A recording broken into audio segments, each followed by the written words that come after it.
السلام عليكم ورحمة الله وبركاته. اللهم صل وسلم عليك يا سيدنا محمد وعلى آله وأصحابه أجمعين. ازيكم حبايبي؟ عاملين ايه؟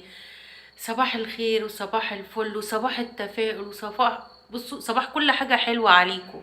يا ربي كده، يا رب يدومكم نعمة في حياتي يا رب، اللهم آمين. ويجعل الدنيا يا رب كده، اقول لكم ايه، يجعل الدنيا كده فيها راحة ليكوا. على قد ما انتوا بسطني بلايكاتكم والاشتراكات بتاعتكم، بحبكم في الله. ويعني مش قادرة اقول لكم انا بتبسط قد ايه لما بلاقي حد حاطط لي لايك. بدعي له قد ايه ان ربنا يكبر خاطره زي ما هو بيكبر خاطري. يعني يا ربنا يخليكم يا رب، يديمكم نعمة في حياتي، اللهم امين يا رب العالمين. ايه يا ام ندى ملك النهارده كده؟ والله يا جماعه انا صاحيه بدري، وفطرنا وفطرنا طيورنا، وحتى روقنا البيت، عملنا شويه روتينات كده. بس مش عارفه، حاسه بنوم، عايزه انام. فورايا غدا عايزه اعمل محشي، لسه هقور البتنجان واقور كوسه، واشوف تلاجتنا كده فيها ايه، هنعمل ايه النهارده في يومنا كده ان شاء الله مع بعض. يلا نشوف. يلا كده نبدأ يومنا ونقول ألا بذكر الله تطمئن القلوب، لا إله إلا الله، عدد خلقه ومداد كلماته. يلا بينا. كل ما تيجي تذكري ربنا وتستغفري ربنا، خليكي بقى كريمة كده على نفسك. يعني بصوا، سبحان الله عدد خلقه ومداد كلماته، استغفر الله العظيم عدد خلقه ومداد كلماته. ادعي لنفسك وكتري في الأذكار عشان هي دي اللي باقيالك. تمام. يلا بينا نبدأ الفيديو بتاعنا، حطولي لايكات كتير بقى، كتير كتير كتير كتير كده. يلا بينا نبدأ. وبكده بقى نبدأ ونقول بسم الله الرحمن الرحيم. فتحت تلاجتي لقيت كيس فيه شوية بتنجان صغيرين، ولقيت برضو عندي كوسة وفلفل. بصوا هنمشي يومنا كده ان شاء الله، وهتبقى اكلة زي الفل وزي العسل. هقور البتنجان معايا وهقور الكوسة. وكمان ابو يوسف كان جايب لي كرنبة من جنب الارض كده، بس انا قلت بقى ايه، هعمل البتنجان والكوسة والكرنبة هسلقها واروح شايلها في الفريزر. تمام. الكرنب بتاع الشهر واحد ده ما شاء الله، يعني هو ده اللي يتفرز. اللي عايزه تفرز كرنب تفرز اليومين دول. تمام. ونفس الوقت الخضره بتاعه المحشي برضو حلوه. تمام. بس برضو خضره المحشي مش بنكتر عليها قوي في الفريزر، وكده كده هي موجوده. اما الكرنب بتاع اليومين دول بيبقى مسكر وحلو. تمام. فانا حتى فرزت، يعني ايه، جبت كرنبه كل شويه كده اما الاقي كرنبه لفه ولا حاجه على في الانيه كده على جسر الارض، اخلي ابو يوسف يجيبها لنا ونسلقها وايه، واحطها في كيس واحطها في الفريزر. تمام. طبعا انا بخزن في اكياس يا جماعه، ما احط من الاطباق الفل كمان الفريزر بتاعي اللي هو الدولاب ده، مش اللي هو الرفوف. بقى اما اجي احط في اطباق فل بتتكسر مني، فبحط في اكياس. تمام. عشان نبقى متفقين مع بعض كده. هنسلق الكرومبة مع بعض وهنحطها في التلاجة، وهنحاول واحنا بنسلق الكرومبة برضو ما نكترش عليها في السلقية. يعني ايه، ننزل ونطلع الورقة بتاعتنا على طول، لانه لسه كده كده هيقعد في الفريزر معنا. عايزة برضو تحط ورق الخاص، ما بيتحطش في مية سخنة، لا بتشيليه زي ما هو. تمام. فرزي على قد ما تقدري الحاجة اللي انت مستغنية عنها، او ما يعني ايه. يعني انا جبت وليكن عندي كوسه اهو، بتنجان وعندي كرنب، حرام هعمل الاتنين؟ لا مش هعمل الاتنين. هعمل اللي نفسنا جاي عليه دلوقتي، اللي هو الكوسه والبتنجان والكرنب، هسلقها واحطها في الفريزر. تمام كده. نمشي كده واحدة واحدة وبالعقل، وما نبزرش كده ونبهدل في حالنا. ليه؟ لان الدنيا غالية. ايه يا ام ندى، انا قلت كام مرة قبل كده، مش عيد هبطل اتكلم في موضوع الطاقة السلبية دي واقول الدنيا غالية، بس مش لاقية حاجة غير ان الدنيا غالية. هعمل ايه؟ هعمل ايه بجد والله العظيم؟ يعني كل حاجة غالية. يعني ما شاء الله، يعني كيلو العدس وصل 60 جنيه. اكلة بس ايه بقى، هعمل اكلة عدس ان شاء الله ان شاء الله ان شاء الله كده هعملها، لاني نفسي اكل عدس. العيال مش راضيين مطوعيني ان احنا نطبخ عدس، بس انا نفسي فيها. وهموت واكل عدس في الشتاء بقى الصراحة يا جماعة بقى. فانتوا شوفوا لي حل في موضوع اكلة العدس دي. نفسي والله في عدس وفي بصارة. يعني مش طالبة لحمة يا وليه ولا كباب ولا كفتة، ده انا نفسي في بصارة بس وطبق عدس. يعني يا جماعة انا باكل معاكم، كلوا معايا. يقول لا لا لا، الاكل بتاعك ده احنا ما بنحبوش. انا بحب. فان شاء الله ناويه اعمل عدس. تمام. سلقت بقى الكرنبه معاكم كده. الكرنب هي صغيرة بس والله العظيم رمت شوية ورق حلوين واكلة، وهتيجي ان شاء الله في رمضان وهعملها، لان انا عندنا والله اللي عاملاها في رمضان، لان كده كده الفترة اللي جاية ان شاء الله معظم الوقت مش في البيت. تمام، هيكون عندي فيديوهات بحاول ان انا اظبطها على القناة عشان ابقى انزلها، لاني بقى خلاص داخلين على فرح اخويا ان شاء الله، ربنا يتمم له على خير يا رب، ويفرح كل حبايبكم اللهم امين يا رب العالمين. وانا عرفت اصور ان شاء الله واحنا هناك هنصور، فعلى قد ما بقدر اهو بظبط شوية فيديوهات وانزلها على القناة عشان تنزل لكم. بحبكم في الله. آه قطعي بقى الورقة على قد ما انت عايزة طبعا، بلفها كده رول كده واقطع اللفة العادية بتاعت الناس الفلاحين البسطة اللي زينا كده يا جماعة، يعني مش فيها افوارة يعني. تمام. طبعا اللي عارفني طبعا عارف ان انا احب احط الطبق ده كده جنب المية بتاعت سلقية الكرنب، اطلع واغسل الورق كده فيه واقطع ورقي. تمام، شايفين الورق زي الفل معايا اهو. بقول لكم بقى عايزين تحطوا في اطباق حطوا، عايزين تحطوا في الكيس حطوا، انا طبعا يعني هحطه في الكيس. تمام. تمام. بدأت بقى ايه، عملت الخلطة بتاعة المحشي بتاعتنا، وانتوا عارفيني طبعا بعملها ازاي. البصلة النية في قلب الايه الخضرة والتسبيكة كده، وشوية الرز، شوية التوابل، ما شاء الله بتدي المحشي طعم كده، بتخلي ايه ولا صبحي كابر في زمينه. والنبي واقول لكم ايه، عليه الصلاة والسلام، لا حول ولا قوة الا بالله، لا اله الا انت سبحانك اني كنت من الظالمين. تمام يا حبايبي. بدأت بقى ايه، قورت الكوسة والبتنجان، وكان عندي خضرة كتير كمان، خدت على قد المحشي والباقي شلته في كيس وحطيته في الفريزر مع كيس الايه الكرنب، قلت هتحط جنب اخوك كده وايه كده ما شاء الله يعني. تمام. يبقى انا ببدأ اليومين دول بفرز في كرنب، في بسلة. عايزة تعملي المخللات من دلوقتي وتبدأي تجهزي رمضان. كل حاجة متاحة وموجودة والخير كتير. هي الأسعار بس المشكلة مش في الحاجة، والله المشكلة في الأسعار. الحمد لله. برضو الطماطم تقدري تجيبي دلوقتي وتفرزي، ما شاء الله القفص ب80 جنيه.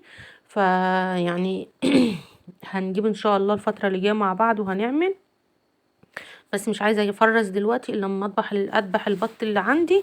عشان ايه بقى، اشوف الفريزر يعني، لان هو كل المشكله عندي في موضوع الفريزر. اذبح الاول البط اللي احنا كنا بنقول عليه نذبحه عشان رمضان، كل سنه وانتم طيبين.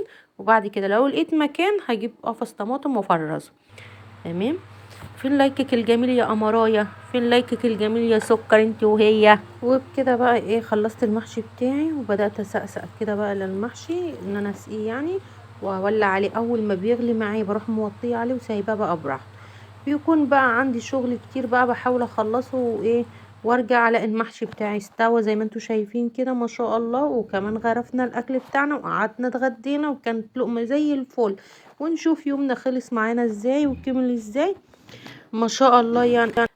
الفرخة دي كانت من الفراخ الصغيرة اللي كنا دابحينها، كهي يوم برضو وقضت معانا الغرض والحمد لله عدى يوم. طبعا بقى ايه خلصنا غدانا، هنقوم طبعا نشطب مواعيننا ونشوف ايه الدنيا فيها ايه. كان عندي دور غسيل كده زي ما انتوا شايفين شغلت الغسالة كده، وقمنا بقى ايه خليت ندى، قلت يا ندى هلملك المواعين اغسليهم، نعمل بقى صينية كيكة كده حلوة. طبعا يوسف ابني كان نفسه في كيكه، قال لي يا ماما عايز كيكه. كنت طبعا لسه جايبه لبن من ناس جيراننا فلاحين، فقلت بص يا يوسف تعال هعمل لك كيكه باللبن السخن. تمام. كانت طريه خالص كده وحاجه حلوه خالص ما شاء الله عليه، وكنت مراهنه ان هي هتطلع تحفه، وفعلا طلعت جميله ما شاء الله يعني. تمام. فهنشوف عملناها ازاي. طبعا يعني عندي يوسف بالذات يعني طلبه بيبقى عزيز شوية، لانه ايه ما مش بيطلب كتير يعني، من النوع اللي هو ما ملوش طلبات كتيرة او طلبات مزعجة او حاجات زي كده يعني، بسيط جدا لما بيطلب حاجة. طبعا وادي ندى بتغسل المواعين. لازم زي ما انا دايما بقول نشارك في شغل البيت سواء صبيان او بنات يعني. انا جهزت الغدا وروقته وعملته وخلصت مصالح كتير، قلت لها يا ندى بقى ايه اغسلي المواعين، قالت حاضر يا ماما غسل زي ما انتوا شايفين كده. وطبعا بقى ايه كان عندها امتحان وعماله تحكي لي كل اللي حصل في الامتحان بتاعها. تمام، والأبلة قالت والأستاذ عمل والبنات عملوا، طبعا كالعادة ندى مش بتبطل كلام. فحتى لو بصيتوا وراها كده هتلاقوا عاملة فنجان قهوة وراها كده، ان انا ايه يعني اتعبت من كتر ما هي بتحكي، فبس برضو لازم اسمع لها، لازم تقول كل اللي عندها وتفضي الطاقة اللي جواها. فمش كنت انا هسمع لها، مين بقى اللي هيسمع لها؟ صحيح بصدق وباجي اخر النهار فاصلة خالص تماما، بس مش ذنبها، لازم تلاقي حد يحتويها، ولازم تلاقي حد تتكلم معاه، ولازم ترغي، ولازم تهزر، ولازم تضحك، ولازم تطلع كل الطاقة. لان ايه، هي ما بتخرجش، فما فيش قدامها غير ماما.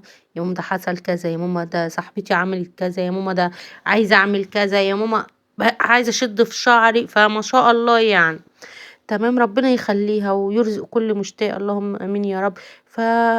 ادي بقى حال الدنيا وحال عيالنا يعني، فلازم نطول بالنا عليهم، وربنا يقوينا يا رب ويحسن تربيتهم، اللهم امين. ويحفظهم ويبعد عنهم كل شيء وحش، يا رب احميلي عيلتي، يا رب يا رب تحميلي عيلتي وتحفظ كل العيال، يا رب يا رب تحفظهم، يا رب تحفظ كل عيل، وربنا يا رب يصبر كل ام، وربنا يجود على كل واحدة نفس ربنا يكرمها وتخلف، اللهم امين يا رب. نخش على الكيكة بتاعتنا بقى.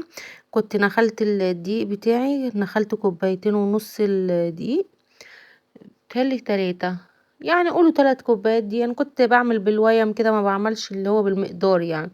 تمام. وبيكنج باودر، حطيت كيس بيكنج باودر، ورشة الملح اللي هي السنة طبعا.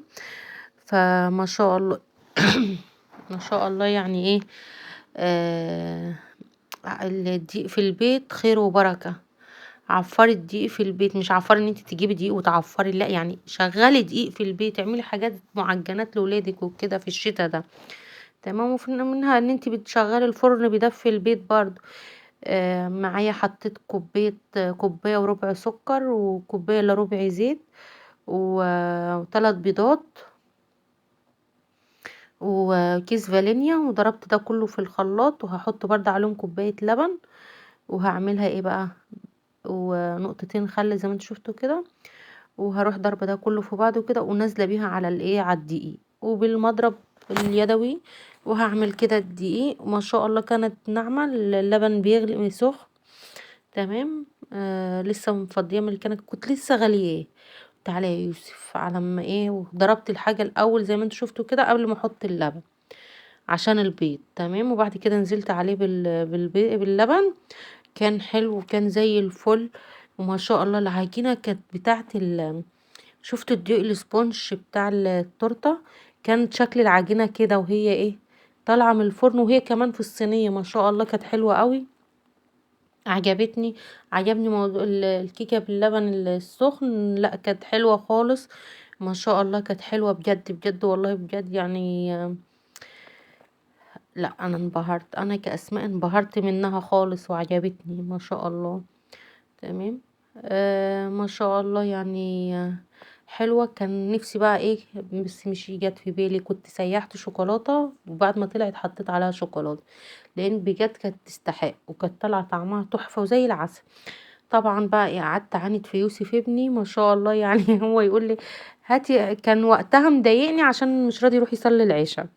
يروح يا ادم يا يوسف صلي، يقول لي حاضر يا ماما، يا ماما يلا الجامع الاذان قد لما دق الاول يا ماما. طب والله يا يوسف ما انت اكل غير لما تروح تصلي. وقعد يضايق فيا في الوقت ده عشان خاطر الايه، الكيكه. تمام. هو مش ان انا بحرمه، بس عشان الصلاة ويتعودوا برضو في السن ده لازم كده ان انتي ايه، مرة تشدي ومرة ترخي ومرة تهزري ومرة تقفشي كده يعني. شايفين شكلها كان عامل ازاي، ما شاء الله حلوة قوي. والكاميرا كمان ظلمها باللون اللي هو مش عارفة اللون الغريب اللي بيطلع ده مرة واحدة زي كده، لا ده مش لونها.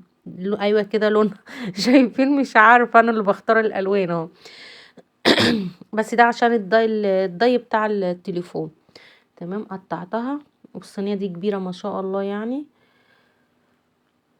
مقاس 40 بيتهيألي لان طقم الصواني ده عندي كبير، مش زي الصواني، في اطقم زيها كده بس مش، ده كبير مش صغير.